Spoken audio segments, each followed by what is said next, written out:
பாரத தேசத்தின் மகோனதமான புராண இதிகாசங்களை முழுமையாக அறிந்து கொள்ள சப்ஸ்கிரைப் திலக்.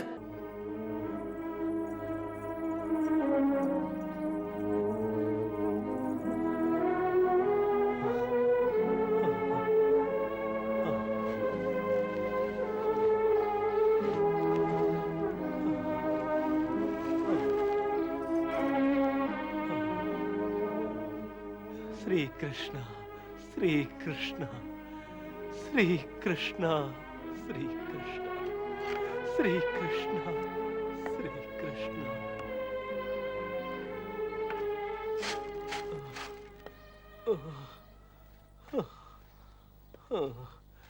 भवती भिक्षां देहि.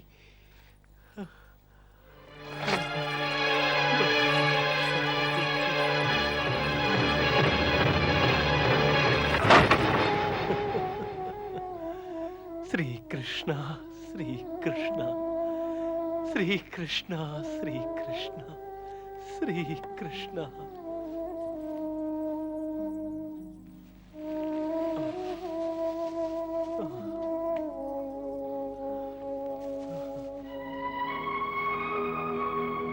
प्रभु இன்று இத்தனை தந்தாயே, எப்படி புகழ்வேன்? எல்லாம் உன் கருணை. அதோ பார் ருக்மணி, 2 பிடி அரிசி பெற்றதற்கே நன்றி சொல்கிறானே. போதும் என்ற மனமே அவனை வாழ வைக்கின்ற மருந்து. ஆனால் அவன் நடக்கமே அளவுக்கு மீறி போய்க் கொண்டிருக்கிறது. பட்டினி பசியிலும் அவன் என்னை கேட்பதே இல்லை. இந்த விருப்பமற்ற நிலை பக்குவமான நிலை. போதும் பாராட்டியது பிரபு. பிரபுவுக்கென்ன? பிரபு, இது மட்டும் எனக்கு இப்போது வரை புரிந்து கொள்ள முடியவில்லை. தாம் சர்வசக்தி உள்ளவராய் இருந்தும் கூட தமது பக்தருக்கு ஒரு உதவியும் செய்ததில்லையே. தேவி, பலமுறை இது பற்றி சொன்னேனே. அன்பன் சுதாமா பசி தீரு என்று கேட்காத போது எப்படி நானே சென்று உதவுவது? உதவி பெறுவதற்காக பக்தன் 1 அடி முன்வைத்தால் பிரபு 100 அடி முன்வைத்து சென்று உதவுவேன்.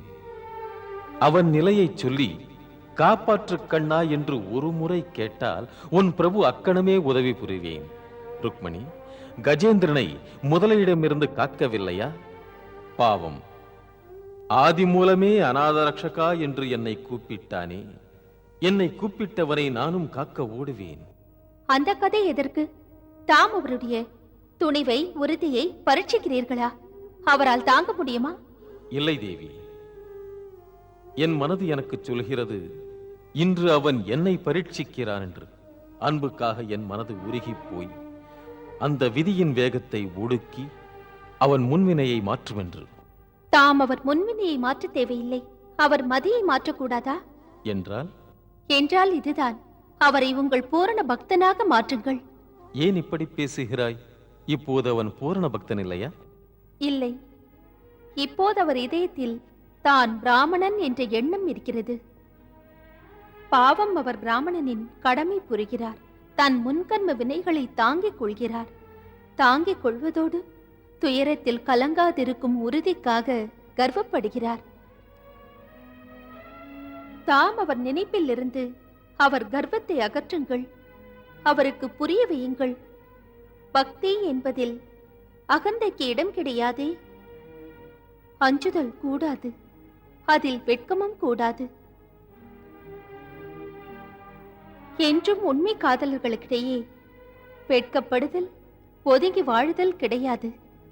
அதை போலவே பக்தன் பகவான் உறவில் நிபந்தனைகளே கிடையாது. நிபந்தனைகள் இருந்தால் அன்பினை காட்டாது.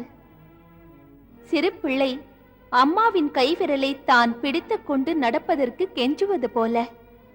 ஆம், அதை போல பக்தனும் கூட பகவானிடத்தில் உதவும்படி கேட்க வேண்டியவன். மன்னியுங்கள், அதிகமாக பேசிவிட்டேன். தமக்கு தெரியாத விஷயங்களா? பாராட்டுகிறேன். சிறந்த கருத்துக்களை சிறப்பாகச் சொன்னாய். பொதுவாக எதற்கும் ஒரு தடங்கல் இருக்கிறது. தடங்கல்? என்ன தடங்கல்? என்ன தடங்கல் என்றால், என் மீது அவனுக்கு இரு உறவுகள். இரு உறவுகளா? ஆ, ஒன்று பகவானாக, இன்னொன்று ஒரு நண்பனாக. அவன் பகவானையும் மறக்கிறான், நண்பனையும் மறக்கிறான். நண்பனா? நண்பன் எப்படி? எப்படி என்று சொல்வதானால், என் பள்ளிப் பருவத்தின் போது பலராமண்ணா, நான் சுதாமா, எங்கள் குரு மகாமுனி சாந்தீவனி ஆசிரமத்தில் கல்வி பயிலும் போது நேர்ந்தது. மூவரும் ஒரே குடிசையில் இருந்ததால் அப்படி ஒரு நேச உணர்வு. அதனால் இறைவனாக அவன் என்னை ஏற்கவில்லை. அது ஏன்? பக்கத்திலே இருந்து பழகியதால் அந்த நிலை. போகட்டும், நட்பு. நண்பனாகவும் மதிக்கவில்லையே. ஏன்? ஏனென்றால் அப்படித்தான். துன்பங்களை நீக்குவதற்காக ஒரு நண்பனை போய் பார்க்க கூடாதென்று. நட்புக்கு ஒவ்வாதது தம் தோழனோடு ஏழமை பேசுவது. நட்பு எப்போதும் ஆணையிடாது. இதிலும் ஒரு முரண்பாடு. முரண்பாடு எனக்கு உடன்பாடு. பிரபு, ஒரு வேண்டுகோள். அவர் மனதில் ஒரு மாற்றத்தை தாருங்கள். தன் நண்பனிடத்தில் கேட்பதிலே தப்பில்லையே. அவன் எப்படி சொன்னாலும் ஏற்றுக்கொள்ளவே மாட்டான். ருக்மணி, உனக்கு தெரியாது. பள்ளி நாட்களில் குரு ஆசிரமத்தில் ஒரு நாள் இது பற்றி பேசும்படி ஆயிற்று. போதும். அன்போடு தந்ததே அமுதமாயிருக்கிறது நண்பா. நண்பனா? நண்பன் என்று அழைக்கிறாயா? இதற்குள்ளாக கூடாதா? இதற்குள் நண்பன் என்று அழைக்கலாகாதா? ஆகாது. குருதேவர் சொல்வார், யாரையும் கண்டதும் நண்பனாக்கிக் கொள்ளாதே என்று. ஏனோ? ஏனென்றால் நண்பன் என்ற பிறகு நட்பு பிரிக்கப்படாததாகிறது. கொண்ட நட்பை மதித்து தொடர்வது மிகவும் அரிது. ஆகையால் யாரையும் முழுதும் அறிந்து கொள்ளாமல் நண்பன் என்று அழைப்பது சரியல்ல. நட்புக்கு இலக்கணமாயிருக்க நான் அப்படி அழைத்தேன். எதற்கு இந்த முடிவெடுத்தாய்? உனக்கும் என்னை பற்றி தெரியாது. நானோ படிக்க வந்த ஏழை பிராமண பிள்ளை. நாளை என்னிடம் நீ ஏதாவது கேட்கும்படி ஏற்பட்டால் அப்போது முடியாது என்று நான் சொல்ல முடியாது. நண்பனே என்றது நான் தானே. அப்படி உன்னை அழைத்ததை செயல்படுத்தி காட்ட பொறுப்பையும் ஏற்கிறேன்.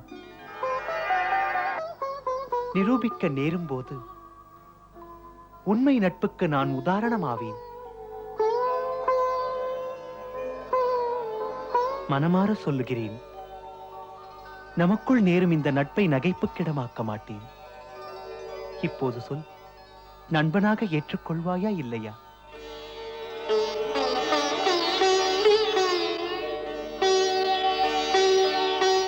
அவன்தான் சுதாமா.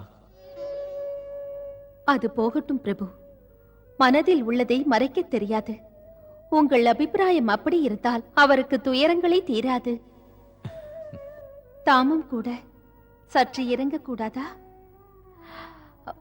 பாவம், அவர் தத்தளிக்கின்றார் பிரபு. அன்பு காட்டுங்கள். அன்பு காட்டு என்று சொல்லும் நீயே லக்ஷ்மி அல்லவா? இதுவே நேரம். வளம் தரும் லக்ஷ்மியே சுதாமாவுக்காக கருணை காட்டு என்கிறாய். அவன் துயர் நீக்க நேரம் வந்துவிட்டது. தேவியின் திருவுள்ளம்தானே என் உள்ளத்தை செயல்படுத்துகிறது.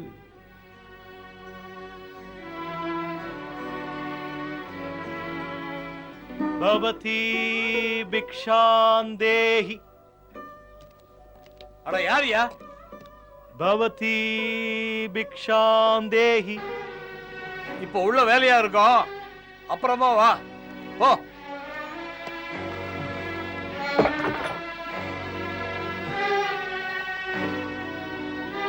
ஸ்ரீ கிருஷ்ணா, ஸ்ரீ கிருஷ்ணா.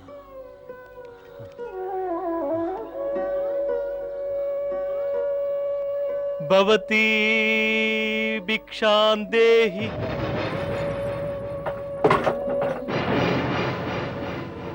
ஸ்ரீ கிருஷ்ணா, ஸ்ரீ கிருஷ்ணா, ஸ்ரீ கிருஷ்ணா, ஸ்ரீ கிருஷ்ணா. பாவம், பிரட்டினாலும் சிரிக்கிறாரே. ஆத்திரப்படவும் இல்லை, கோபமும் இல்லை. உயர்ந்த நிலை, போற்றினாலும் தூற்றினாலும் புன்னகை. ஆனாலும் ஒரு சந்தேகம் பிரபு. என்ன தேவி? அங்கே இருக்கிற மக்களின் நெஞ்சில் இத்தனை கொடுமை ஏன்? எளியாரை கண்டால் மூடுவதேன் கதவை? அடுத்தவரின் தவிப்பில் அத்தனை அலட்சியமா அவர்களுக்கு? பிச்சை கேட்கும் இந்த பிராமணனை புண்படுத்துகின்றார்களே, ஏன் அவர்கள் காட்டு மிருகங்களா?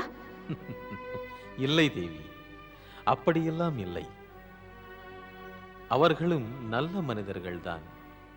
நெஞ்சிலே அன்பு நிறைய இருக்கிறது. பிறகு பிறகொன்றும் இல்லை. இவரை பார்த்தவுடன் துரத்துவது இவர் முன்வினை பயன். இதெல்லாம் விதியின் விளையாட்டு.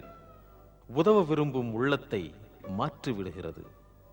ஒரு கண நேரத்தில் அவர்களின் பரிவு உணர்வு இற்றுப்போய் விடுகிறது. சுதாமாவுக்கு பிக்ஷை? இல்லை இல்லை இல்லை. சரி பிரபு, தாமும் இது கண்டு சிரிப்பதா? சிரிக்க முடிகிறதா? இது ஆண்டவன் நிலைக்கு பொருந்துமா?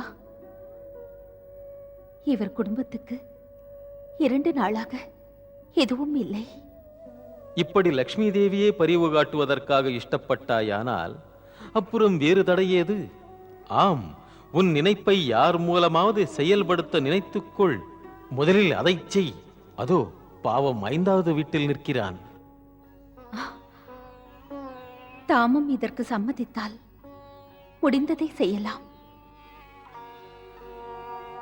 பவதி பிக்ஷான் தேஹி, பவதி பிக்ஷான் தேஹி.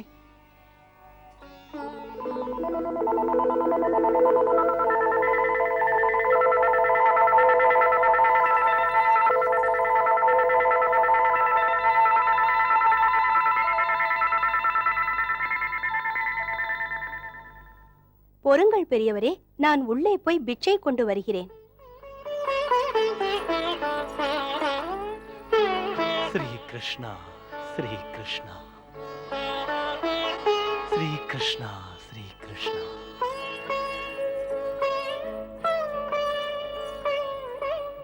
இந்தாருங்கள், இன்று பௌர்ணமி. இது பௌர்ணமிக்காக செய்தது. வீட்டில் பிள்ளைகளுக்கு கொடுங்கள்.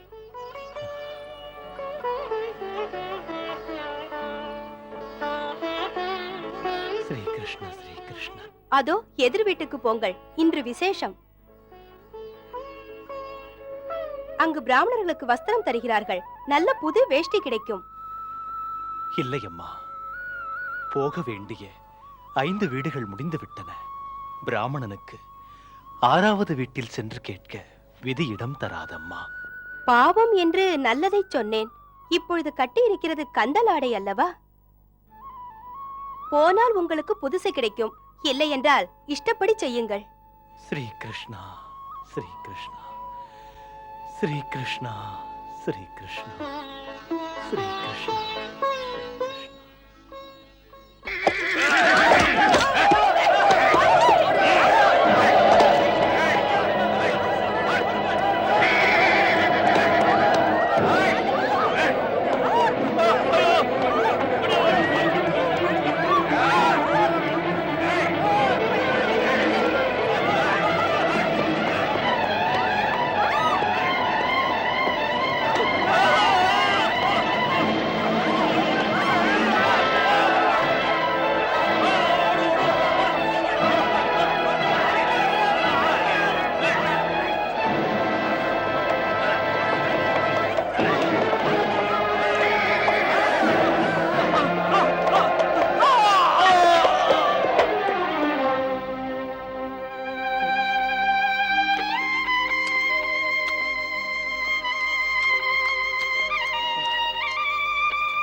ஸ்ரீ கிருஷ்ணா, கிருஷ்ணா. என்ன இது பிரபு? இதுதான் ருக்மணி. இது முற்பிறவியில் செய்த வினைப்பயன் என்பது. சாப்பாட்டுக்கு நீ பிரியப்பட்டு ஏதோ செய்ய விரும்பினாய். பாவம் விதி முந்திக் கொண்டு இப்படி ஆகிவிட்டது. விதி என்பது இன்று அந்த தெருநாயின் பசியை தீர்த்தது. அதுவும் சுதாமாவின் மூலமாக. அந்த பெண்ணுக்கு பசித்த பிராமணனுக்கு தானம் தந்த பலனாவது கிடைத்தது. பாவம், சுதாமாவுக்கு எதுவும் இல்லை. மன்னியுங்கள் பிரபு, அவர் பசி தீர்வது எப்படி? என்னதான் ஆவது? தேவி, திருப்பொங்கல் நேரப் போகிறதல்லவா? எப்படியும் என்னை கேட்கும் வாய்ப்பு வரப்போகிறது. அப்போது உனக்கும் விடை கிடைக்காதா? அம்மா, பசி தாங்க முடியவில்லை. அம்மா, பசி தாங்க முடியவில்லை. கிருஷ்ணா, அம்மா, கிருஷ்ணா, கிருஷ்ணா, அம்மா, கிருஷ்ணா, பசி தாங்க முடியவில்லை. அம்மா பசி தாங்கவில்லை. ஸ்ரீகிருஷ்ண ஜபம் செய்கிறதா தங்களுக்கு பசி தெரியாது, எதுவும் தெரியாது. பிள்ளைகளுக்கு அந்த பக்குவம் இல்லையே. இவர்கள் பாவம்தான் என்ன, காய்ந்த வயிறுடன் புலம்ப வேண்டுமா? இந்த குழந்தைகள் பிரபுவின் மாயைதான் வசுந்தரா. உலகத்தில் எல்லாம் அவன் இஷ்டப்படிதான் நடக்கிறது. அதனால் பிள்ளைகளுக்கு பட்டினியா? இது பிரபுவுக்கு அழகா? இதிலிருந்து மீள வழி இல்லையா? இதுதான் முடிவா? அம்மா, பசி எடுக்கிறது, ஏதாவது கொடும்மா.